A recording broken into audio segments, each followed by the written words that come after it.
I have been staring at the phone yapping for about 45 seconds and I realized it wasn't recording. But hello, welcome to the reading. I have three pre shuffled oracle cards and I'm going to pull some tarot cards from the Muse Tarot. With these oracle cards, I do have angel numbers that I would like for you to tune in, tap in, and, you know, really discover for yourself if they resonate. And you can pause the video and really get grounded in what do these numbers mean for me. But I have 31, 13, and 41. All right. Immediately, the numbers that are sticking out to me are 444, 333, 555, and 414, 144, 144, 3, what is it, 144,000? I was about to say 144, 3,000, and that made me think of the class of 3,000. And if you've been watching that show recently, oh, and it's 133. If you've been watching that show recently, tell me what episode you're on in the comments because I haven't seen it in a very long time. And what platform do you watch it on? I'm pretty sure you can see it on this site. Um, but I don't know. I don't know for real. So we're just gonna leave that one be. But yeah, so this is a few angel numbers. 133 came through because timer, and I'm looking at it. Um, um, um, um, um, um, um, Maybe if I just get all the out.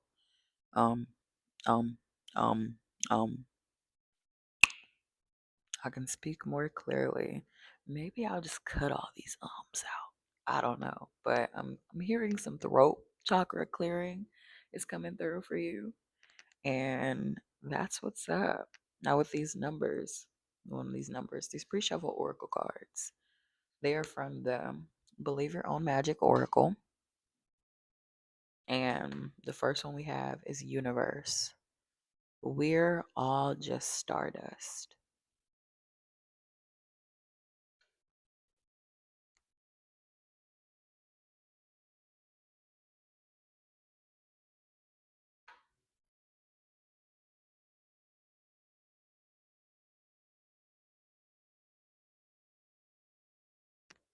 We're all just stardust. Mm, I would love to know what that means for you in the comments. And the next card that we have is Lioness. This is the number 13.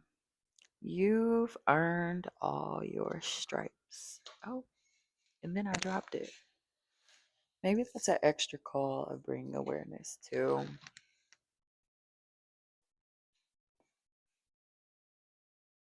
just how you've been feeling in your physical body temple and acknowledging that your body is your soul's armor and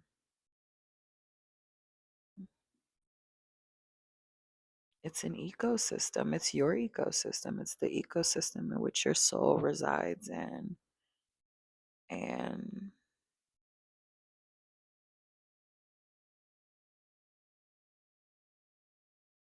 yeah, I'm hearing that we need to have a moment to really talk about what it means to embody the feminine body.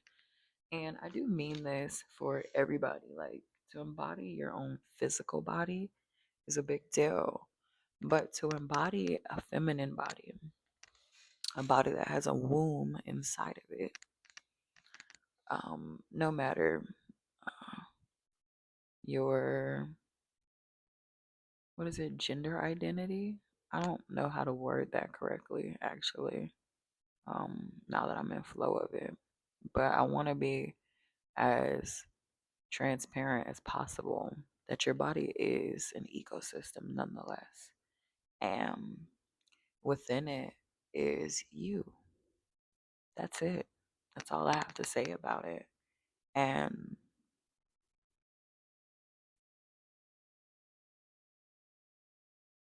your body loves you, and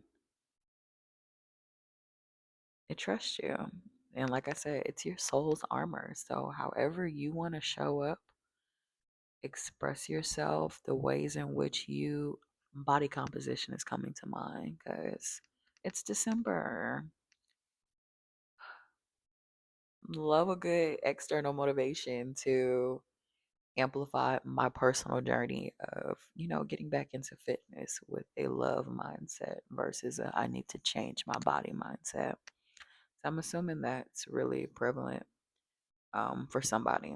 And for the people who it's not prevalent for, and it's just a matter of loving yourself or feeling as though maybe seeking approval for what you do to your to your body, externally to you, like external approval. Fuck them.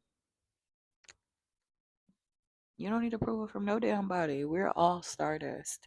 And the way you want to inhabit and allow it to hold you, this vessel, this this ecosystem, that's your business. And yeah, that was a lot. So the last card is sundress, and it says do it for you. And I feel like that goes into what I was saying in regards to, leaving external validation where it is. Um, it's outside of you. At the end of the day, the stardust is within you. What's external to you, irrelevant. You have to do it for you, or it won't hit. Trusting yourself and also trusting the workload that you be putting on yourself sometimes. I'm not saying it's a lot. I'm saying trust it. Like, all right, let's get into this tarot.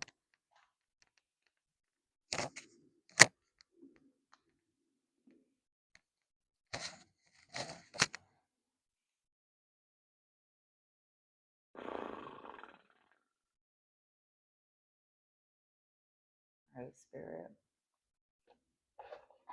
What is the message today? What is the channel for myself, for the collective?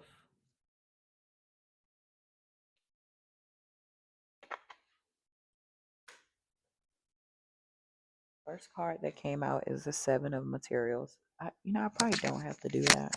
I probably, if I put it right here, but then I feel like I need to talk directly into it for clarity.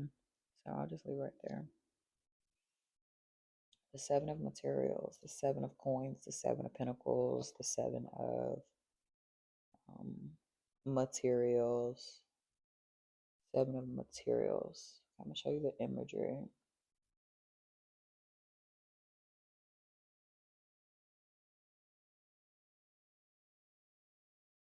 So while you're looking at this card, I want you to pay attention to the colors that you see and where you see the colors.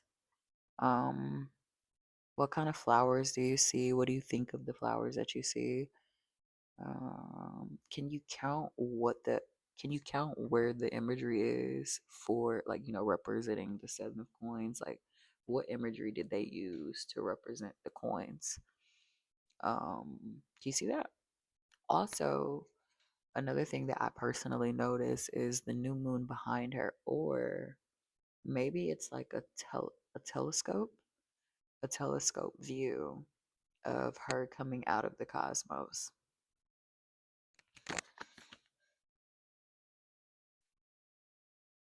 And she's holding a bouquet. It's one, two, three, four, five, six, seven. So these flowers are the pentacles. and she's walking down this strip. These stripes kind of look like,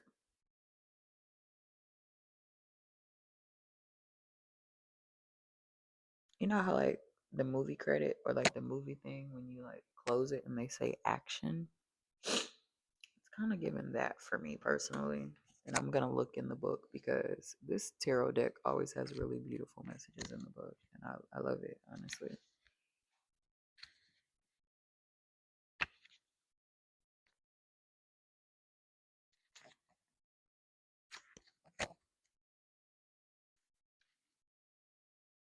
Okay, so the key words for the seven of materials is a pause, assessing your progress, perseverance, the long game, investment, manifesting for the future, gratitude, and diligence. So the prompt says a sacred plateau. Um, I know some people when they're really heavy in their fitness, they they do eventually hit a plateau of where they need to dive deeper into their soul, I guess, to get more results, because they have found their homeostasis in their journey of fitnessing. And yeah, that's a thought that came through.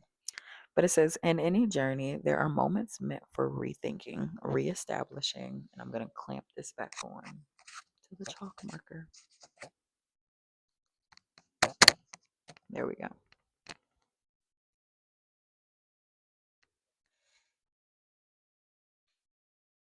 In any journey, there are moments meant for rethinking, reestablishing, and redirecting.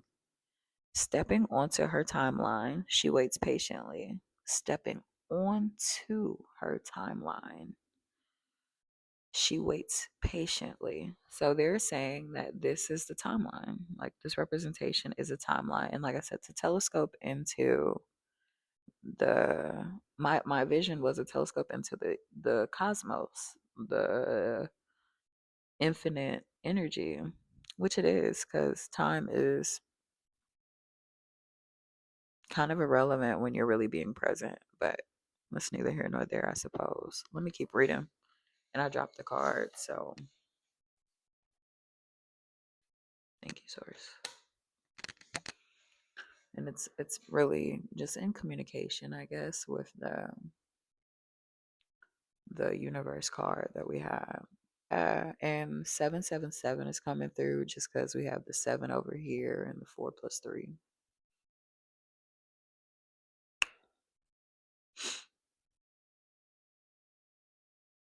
Stepping onto her timeline, she waits patiently, poised to reap the rewards she sowed in the past. And she knows they are almost ready. Her gut tells her. Her hands, weary from toil, tell her. Her heart tells her. She knows. In the lucidity of the pause, she realizes that her lace has come undone. She ties it slowly, knowing it would have tripped her up in the future had she not taken notice now. She's grateful, graceful, mindful, and she's moving through the reverberations of yesterday's thoughts and actions while sending out tomorrow's reality with love, energy, and intention. She invites you to step into the liminal space with her. Time is irrelevant. Uh, Especially when you're in liminality. It got me thinking about just that waiting period before a baby is born. It's literally this liminality esque where you forget about time. It's literally like fuck time. We're here right now, and each moment is right now, and we're in this liminal space where it's very uncertain. It's like it's not steady ground. It's the in between stages before transition. It's the liminality that comes with transition. Um, yeah, I just love liminal spaces because there is so much internal work that can be done or that is done in liminal spaces, whether you're intentionally going after it or you're just existing in a liminal space. You yourself are cellularly changing because you're existing in the in between. So the other day, my son was like playing with the light switch, and he held the light switch in the center. And my husband was just like, that can mess it up basically when it comes to however it works. I cognize it, I can see the image in my mind. I'm not an electrician. We're talking to a 5-year-old. So if you can word it better and what I'm saying as to why it's not healthy for the light, that's what's up. Put it in the comments. Anyway, that happened recently, and it was just like this in between, on and off. And that's usually where liminality stands, whereas electricity is different. Um, the light's either on or it's off. I don't know why that's relevant anymore. She's moving through the reverberations of yesterday's thoughts and actions while sending out tomorrow's reality with love, energy, and intention. She invites you to step into the liminal space with her. This plateau serves as a beautiful break to breathe and take stock. You've come so far, and your beautiful roses are almost here. When the muse pauses your timeline, relax. When she slows the clock, wait for her. When she disappears from sight, revel in all the creation to come. Oh, I'm like, I'm in tears because of how much, one, how relevant it is to just the channel itself. Um, and two, because like I said, this reading is for me too. I follow a reader named Jadina. I also follow a reader named Natija, and the Ace of Inspiration is on the bottom of the deck. And of course, they're very inspiring women and, well, online friends at this point, I'd say. And they talk about how like they too are on the healing journey with the people who receive these messages, and I think it's the camaraderie and vulnerability that hits the most for me personally. Um, yeah, and I want that to be universal. No reference intended, but everything's aligned. Um, I want it to be known that we are all mirrors to some degree. And usually it's probably mirrors of the light that you have within yourself. And because that's how mirrors work, refracting light and all. All right, we're gonna do one more card and we're gonna get out of here. I appreciate you for um, being in this space with me. All right.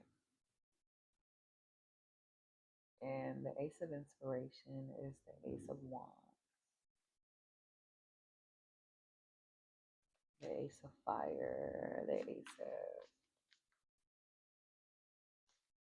Wands.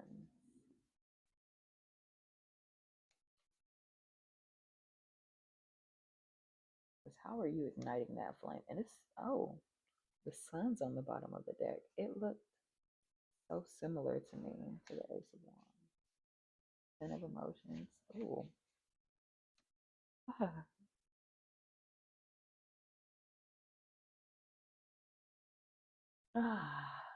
You really do deserve all the happiness in the world. And it's just because you deserve it.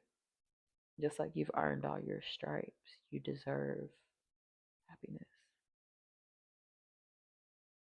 You've earned it. You've earned all the happiness that exists. I still want my card back. That one didn't come out. That one just was on the bottom of the deck. Oh. And then we have the Knight of Voices. Pegasus. Pegasus. Pegasus are the flying horses, right?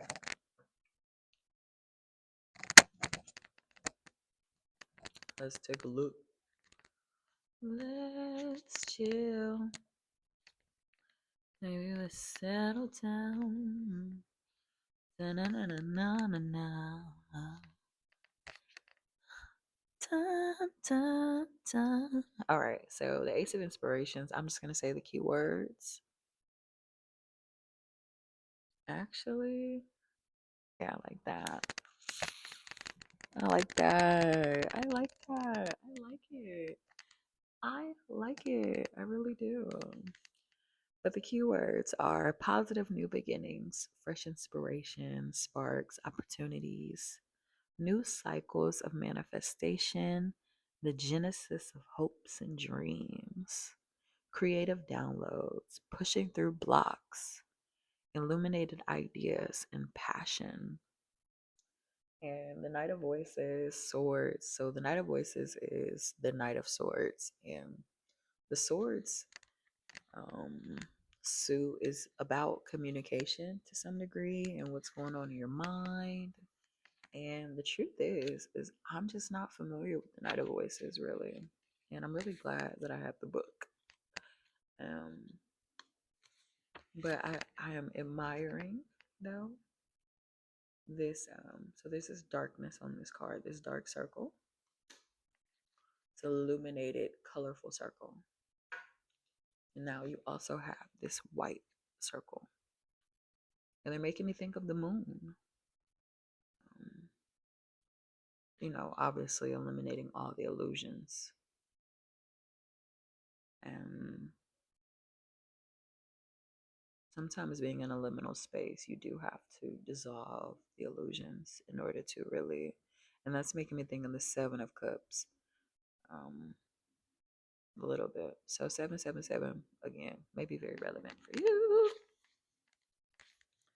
All right. So, what the book actually says for the Knight of Swords, the keywords are a quick and intelligent, heroic energy, boldly speaking the truth, boldly speaking the truth, swift energy, purposefulness, fast, logical thinking, a drive to succeed, taking action, a need to focus, taking care not to be overbearing. And the prompt is a wing of truth. Wings crashing down on the air to lift her massive body. The Knight of Voices makes the impossible look easy. She is quick to rise to bring massive speed and momentum to her world, using wind speed, coordinates, logic, and gravity. She hoists herself into the air as easily as if she were featherlight, or at the very least, she makes it look easy because her majestic and skillful way of being in the world is both graceful and swift. She swoops in to play the hero again. She wants you to fly ahead with determination without domineering.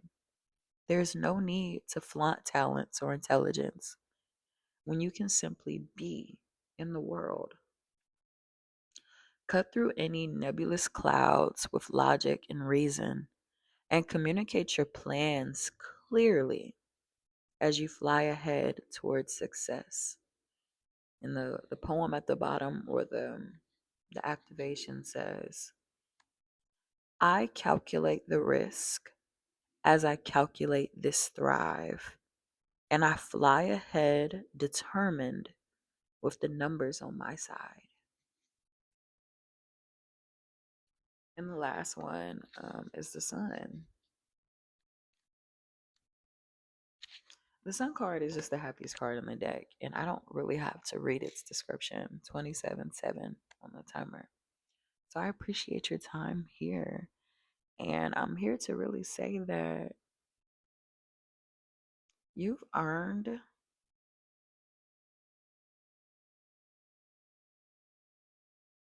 this moment of love for yourself.